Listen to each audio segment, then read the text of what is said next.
Steve, you had a great year this year, played awfully well in the Kansas City Golf Association stuff. You're our Player of the Year, Senior Player of the Year as well. Wow. Also for the Missouri side, Senior Amateur of the Year there as well. Is that correct? That's correct. So you've racked up a pretty good season, and we know you're a pretty good player, but I want to know a little bit more about you going back. Where did you learn to play the game? Who taught you how to play? Well, I grew up on a golf course because I was around my dad all the time, and he would just take me with him. I'd hang out with him, and that's kind of where I got my start. Now, was he a pretty good player? He didn't play tournament golf, but he loved being outside and on the golf course. So, he had probably a 10 handicap. 10 handicap? Yeah. Okay. Steve, did you play as a junior golfer competitively? Or? I did. I started out playing KCGA junior golf.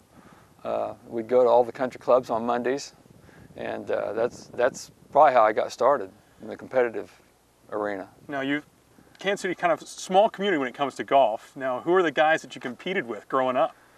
The people I probably competed against, I can remember, is like Mike Peck and Stu Shockley. Now, these guys are all in their 50s because I'm 54, so going back a ways, trying to remember some of them. And it seems like they've all come and been good players and gone, left the area. So there's always a new younger guys coming in all the time. What makes your kind of longevity? I mean, you're the best amateur we have, the best senior player. What's the keys to your success? I have a lot of time to play. I practice hard at it, and just I think playing a lot helps. The more events you play in, the more chances you have to, I guess, rack up points. You know, I felt like kind of for the first time this year that I almost deserved to be one of the better players in the area. Kind of a new feel to you. You felt comfortable, or what's the real feeling you're talking about? I feel like I kind of deserved it this year, where in the past I feel like maybe I've just kind of backed into things because it's just playing so many events that the points would rack up, and at the end of the year I'd be the one standing. Right. Well, I think one event that we know you kind of knocked the door down on this year was the Kansas City Amateur Championship, one of the strongest fields we have in the Kansas City Golf Association. But you almost weren't even there. You had a unique week that week. You know, everything kind of works for a reason. I'd qualified for the Pub Links a couple weeks before, and so I knew I was off to the public links. And then about a week after that, I tried to qualify for the U.S. Senior Open and got second alternate. So I was really disappointed in that. I knew if I was going to go to the Senior Open that I'd miss the Kansas City Amateur. And so I went to the Pub Links and missed the cut and had enough time to get back and compete in the event. So if I don't get back here and play in that and have the outcome that I do, I wouldn't be standing here talking to you right now. That's just how things kind of work. Now let me get this straight, because you drove out to Utah. Right. Played, then drove all the way back, and basically went on the front door, got in on our walk-in policy the morning of the tournament. That's correct. And 3 days later, you're hoisting the trophy. Yeah, it worked out real good for me. That's pretty and good. We had the rain delay in there, you know, which might have caused some guys to withdraw or some spots to open up, but yeah. I'd say that's the toughest field we've got. I mean, you took down Ryan Zach, you took down a lot of really good players. What about that tournament kind of made it your week? Did you putt well? Did you chip well? What brought success on the Kansas City Am? Well, I've played Shoal Creek a lot over the years. I'm real comfortable with it. To me, it gives you a little room to drive the ball off the tee. And I remember I drove it really well that week and putted it well, and that's just always a good combination for success. And it just really didn't have to shoot that low. As it turned out, I think I was 1 under for the event, and it ended up winning. Yeah, somebody set that up way too hard that week, evidently. I don't know who that guy was, but the first day, we have a remarkable score first round, if you remember. We had someone go out and post a really low number. You go out, set kind of steady all the way through. I mean, how do you feel? How do you approach those events, those longer events, especially stroke play events? Do you approach it with a number in mind, or just go out and shoot the best number you can? Well, how do you approach in a 2 or 3 day event, I try to play the first round not to lose. You know, you can't win the tournament, but you certainly can lose it. So you just want to make a lot of pars if you can, and try to stay around par and just keep yourself in it. And yeah, as it turned out, I was 8 shots down after the first round.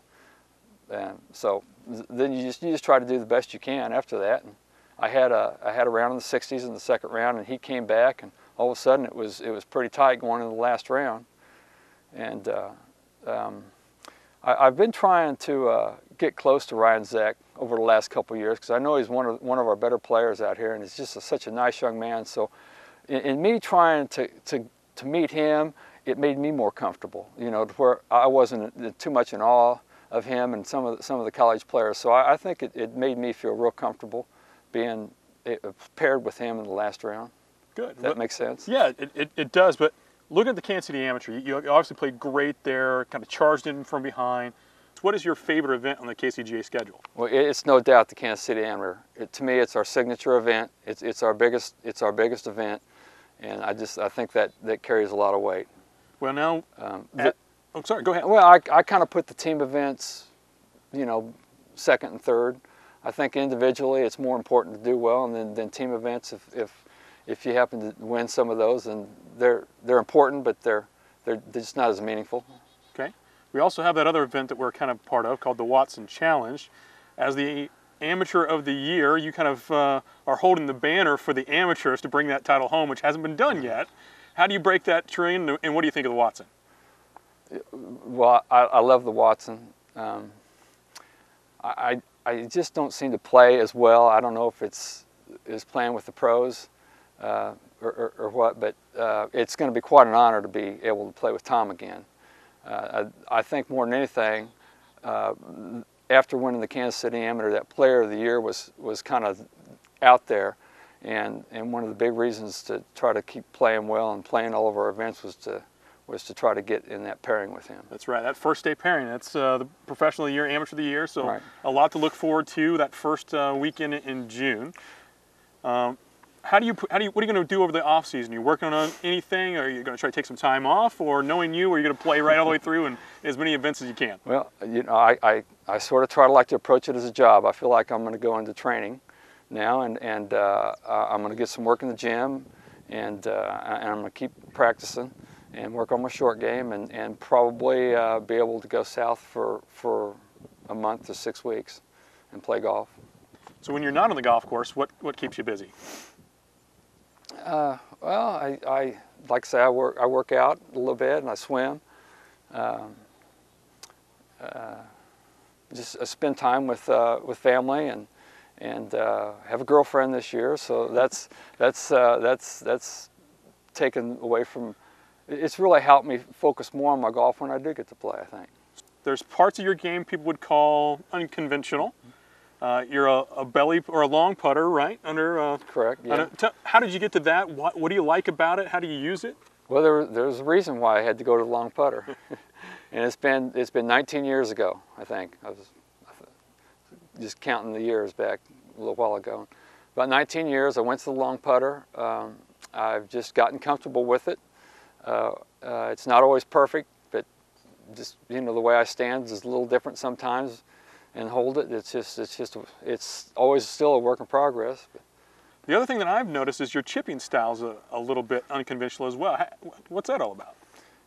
A lot of times if I feel like I'm getting real nervous, right around the green, I'll go to cross-handed. I'll just cross-hand, and it takes the risk out of it, and it's worked for me. So left hand low on the grip. Mm-hmm. How far out do you use that? Is that more of a bump and run style, or trying to hit flop shots? What's it about? It's not with the flop shot. It's just right around the green, and it doesn't go out more than maybe 5 or 6 yards. Gosh, you know, one thing I do know that's not unconventional is your golf swing. You obviously work very hard on that swing, and it's very good looking. I mean, what is it that you're working on to make that better for 2013? Balance. I'm always trying to lengthen it because it's gotten shorter over the years. You know, and I hit balls until I kind of feel like I'm hitting it good, and then I quit. And I think the biggest thing for me is to continue working on my short game and to continue to chip and putt, and that's what's going to lower my scores. Great. Well, Steve, I want to thank you for being with us today. You're a great champion for the KCGA, and really appreciate you taking the time to speak with us. And congratulations on a great season. All right, thank you. You bet.